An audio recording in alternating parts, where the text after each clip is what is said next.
Welcome students, आज हम exercise 6.1 का क्वेश्चन नंबर 1 सोल्व करेंगे। स्टूडेंट्स, इस क्वेश्चन को सोल्व करने के लिए सिमिलैरिटी और कॉन्ग्रुएंसी की कंडीशन हमारे बहुत काम आएगी और इन दोनों कंडीशन को हम प्रीवियस लेक्चर में पढ़कर भी आए हैं, तो चलिए उन्हें शॉर्ट में रिवाइज कर लेते हैं।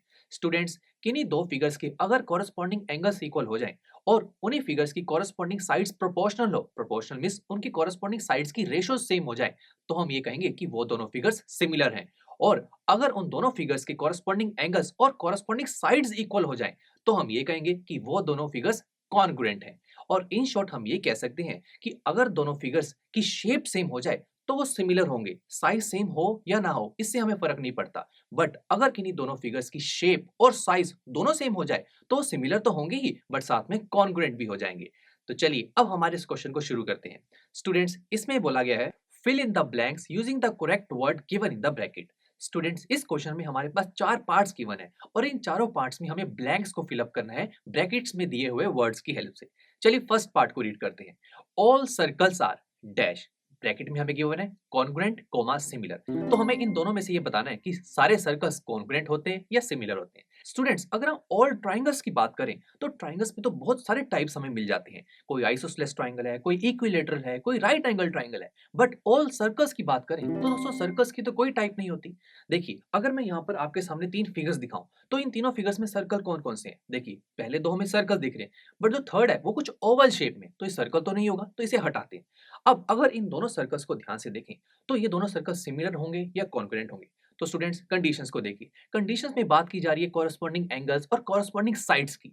बट यहाँ पर हमें इस सर्कल में साइड्स और एंगल्स के बारे में पता नहीं चल रहा। कोई बात नहीं, मैंने आपको एक और चीज भी बताई थी कि अगर दो फिगर्स की आपको शेप सेम दिख जाए ना तो आप कह सकते हैं कि वो दोनों फिगर्स सिमिलर है। तो देखिए, ये दोनों सर्कल है तो शेप तो सेम है, तो इट मींस ये दोनों तो पक्का हो गया कि सिमिलर है। अब बात आती है कॉन्ग्रुएंट की। कॉन्ग्रुएंट में दो फिगर्स की शेप और साइज दोनों सेम होने चाहिए। तो देखिए, शेप तो सेम है बट क्या साइज सेम है? नहीं, एक सर्कल छोटा है और एक सर्कल बड़ा है, तो इट मींस सारे सर्कल सिमिलर तो होते हैं बट कॉन्ग्रुएंट नहीं होते। तो कितना सिंपल था ना। चलिए अब सेकंड पार्ट को रीड करते हैं।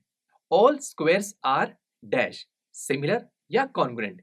इस ब्रैकेट में दिए हुए इन दोनों वर्ड्स में से किसी एक वर्ड की हेल्प से मुझे इस ब्लैंक को फिलअप करना है। तो सर्कल की तरह भी स्क्वायर की भी कोई डिफरेंट डिफरेंट टाइप्स नहीं होती। स्क्वायर के लिए भी एक सिंपल सी कंडीशन ही होती है कि स्क्वायर की चारों साइड्स इक्वल होती हैं और चारों एंगल्स 90 डिग्री के होते हैं। अब यहाँ ऑल स्क्वायर्स की बात की जा रही है तो कहीं स्क्वायर छोटे हो सकते हैं, कहीं स्क्वायर बड़े हो सकते हैं। तो देखिए, मैंने यहाँ पर दो स्क्वायर्स कंसीडर किए। ये दोनों स्क्वायर्स ही हैं, क्यों? क्योंकि देखिए इनके चारों साइड्स इक्वल हैं और चारों एंगल्स 90 डिग्री के हैं। अब ये दोनों स्क्वायर सिमिलर हैं या कॉन्ग्रुएंट हैं, ये हमें चेक करना है।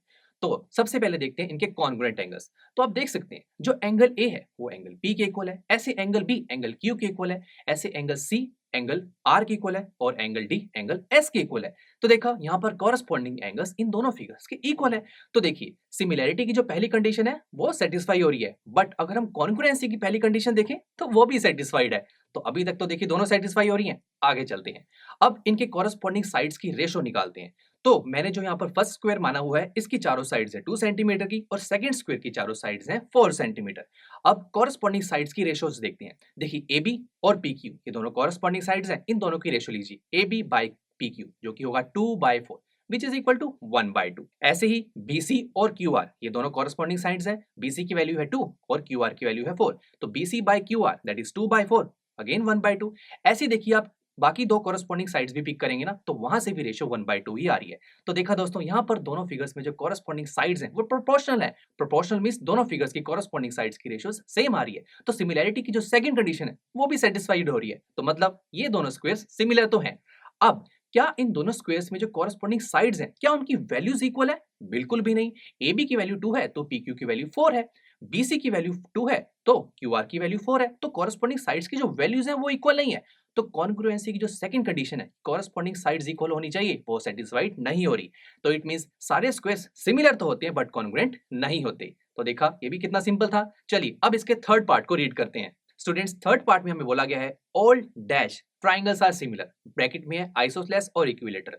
मतलब क्या सारे आइसोसेलेस ट्राइंगल सिमिलर होते हैं या इक्विलेटरल ट्राइंगल सिमिलर होते हैं? देखते हैं। आइसोसेलेस ट्राइंगल पे पहले फोकस करते हैं। स्टूडेंट्स, आइसोसेलेस ट्राइंगल की कोई भी दो साइड्स इक्वल होती हैं और उनके कोई दो एंगल्स इक्वल होते हैं। तो देखिए, मैंने यहाँ पर दो आइसोसेलेस ट्राइंगल कंसीडर किए। आप देख सकते हैं इनकी दो साइड्स इक्वल है और दो दो एंगल्स भी इक्वल है। अब सिमिलैरिटी कंडीशन ये होती है कि दो फिगर्स में उनके कॉरस्पॉन्डिंग एंगल्स इक्वल होने चाहिए। तो देखिए, क्या एंगल ए एंगल पी के इक्वल है? बिल्कुल नहीं। ऐसे एंगल बी एंगल क्यू के भी इक्वल नहीं है और एंगल सी एंगल आर के भी इक्वल नहीं है। तो फर्स्ट कंडीशन ही सेटिस्फाई नहीं हो रही, कॉरस्पॉन्डिंग एंगल्स तो इक्वल नहीं है। It means isosceles triangle similar नहीं हो सकते। अब इक्विलैटरल ट्रायंगल की बात करते हैं। दोस्तों, इक्विलैटरल ट्रायंगल में तीनों साइड्स इक्वल होती हैं और उनके तीनों एंगल 60 डिग्री के होते हैं। तो देखिए, मैंने यहाँ पर दो इक्विलैटरल ट्रायंगल्स कंसीडर किए। देखिए, दोनों ट्रायंगल्स की तीनों साइड्स इक्वल हैं और दोनों ट्रायंगल्स में जो एंगल्स बन रहे हैं वो 60 डिग्री के हैं। तो अब सिमिलैरिटी के लिए पहली कंडीशन, उनके कॉरस्पॉन्डिंग एंगल्स इक्वल होने चाहिए। तो देखिए, एंगल ए एंगल पी के इक्वल है, एंगल बी एंगल क्यू के इक्वल है और एंगल सी एंगल आर के इक्वल है। तो यहाँ पर कॉरस्पॉन्डिंग एंगल्स तो इक्वल है। तो पहली कंडीशन तो सेटिस्फाई होगी। अब सेकंड कंडीशन क्या कहती है सिमिलैरिटी की, कि कॉरस्पॉन्डिंग साइड जो है वो प्रोपोर्शनल होनी चाहिए, मतलब कॉरस्पॉन्डिंग साइड्स की रेशियो सेम होनी चाहिए। तो देखिए, जो ए बी और पी क्यू ये दोनों कॉरस्पॉन्डिंग साइड्स हैं, तो ए बी और पी क्यू इन दोनों की रेशियोज लेते हैं। A B by P Q, A B की वैल्यू कितनी है 2, पी क्यू की वैल्यू 4, 2/4 कितना होगा 1/2। तो देखिए, A B by P Q तो आ रहा है 1/2 और ऐसे ही अगर आप बाकी दो कॉरस्पॉन्डिंग साइड्स की रेशियो भी लेंगे ना, तो वहां पर भी आपको 1/2 मिलेगा। देखिए, यहाँ आप देख सकते हैं ना। तो देखा दोस्तों कि यहाँ पर कॉरस्पॉन्डिंग एंगल्स भी इक्वल है, कॉरस्पॉन्डिंग साइड्स प्रोपोर्शनल है। इट मींस सभी इक्विलैटरल ट्रायंगल्स सिमिलर होते हैं। तो कितना सिंपल था ना। चलिए अब इस क्वेश्चन के लास्ट पार्ट को रीड करते हैं। स्टूडेंट्स, लास्ट पार्ट में हमें बोला गया है two polygons of same number of sides are similar if their corresponding angles are dash. और आगे क्या बोला गया है, corresponding sides are dash. Bracket में दिया हुआ है प्रोपोर्शनल कॉमा इक्वल। तो पहले ब्लैंक में इक्वल आएगा, दूसरे में प्रोपोर्शनल, या पहले में प्रोपोर्शनल और दूसरे में इक्वल, अभी तो नहीं पता।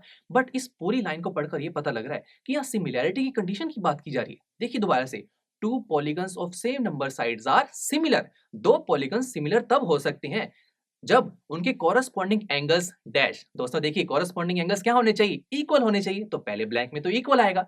उसके बाद क्या बोला गया, कॉरस्पॉन्डिंग साइड्स क्या होनी चाहिए, देखिए प्रोपोर्शनल। तो पहले ब्लैंक में आएगा इक्वल और दूसरे ब्लैंक में आएगा प्रोपोर्शनल। तो पूरी लाइन क्या बनी, two polygons of same number of sides are similar if their corresponding angles are equal and corresponding sides are proportional. तो देखा दोस्तों, कितना इंटरेस्टिंग क्वेश्चन था। चलिए अब नेक्स्ट लेक्चर में हम क्वेश्चन नंबर 2 को सॉल्व करेंगे। तो students, see you in the next lecture.